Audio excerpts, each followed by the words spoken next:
ভোরবেলা টিটু নামের এক তরুণ শিয়াল ঘুম থেকে উঠে আড়মোড়া ভাঙছে।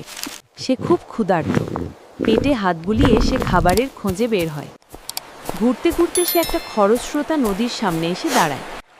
নদীর ওপারে একটা গাছের মগডালে একটা বড় মৌচাক দেখা যাচ্ছে।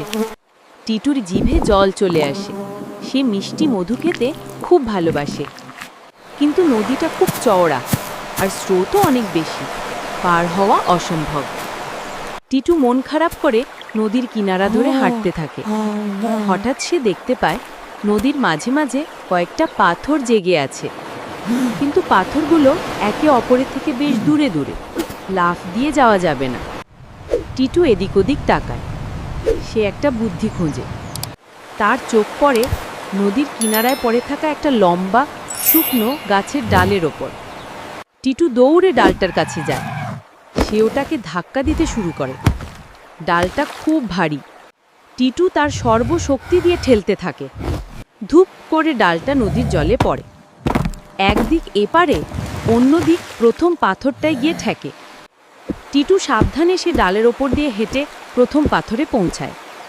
সে আবার নদীর কিনারায় ফিরে আসে, আরেকটা মাঝারি ডাল খুঁজে পায়। সে ওটাকে ঠেলে জলে ফেলে।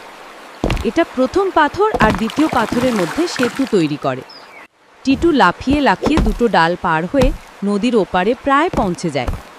শেষ পাথর থেকে ওপার পর্যন্ত একটুখানি জায়গা। টিটু একটা লম্বা লাফ দেয়। সে সফলভাবে ওপারে পৌঁছে যায়। খুশিতে একবার ডেকে ওঠে। সে দ্রুত সেই গাছটায় উঠে পড়ে যেখানে মৌচাকটা ঝুলছে। সে থাবা দিয়ে একটুখানি চাক ভেঙে নেয়। ঠিক তখনই এক ঝাঁক রাগী মৌমাছি ভঁ করে তার দিকে তেড়ে আসে। টিটু আর এক মুহূর্তও দাঁড়ায় না। মধু মুখে নিয়ে সে গাছের ডাল বেয়ে নামে। সে দৌড়ে এসে তার বানানো সেই ডালের সেতুর ওপর দিয়ে ছুটতে থাকে। মৌমাছিগুলো তার পিছু পিছু তাড়া করে আসছে। টিটু কোনো মতে নদী পার হয়ে এপারে এসে ঝোপের মধ্যে লুকিয়ে পড়ে। মৌমাছিগুলো কিছুক্ষণ ঘুরে ফিরে চলে যায়।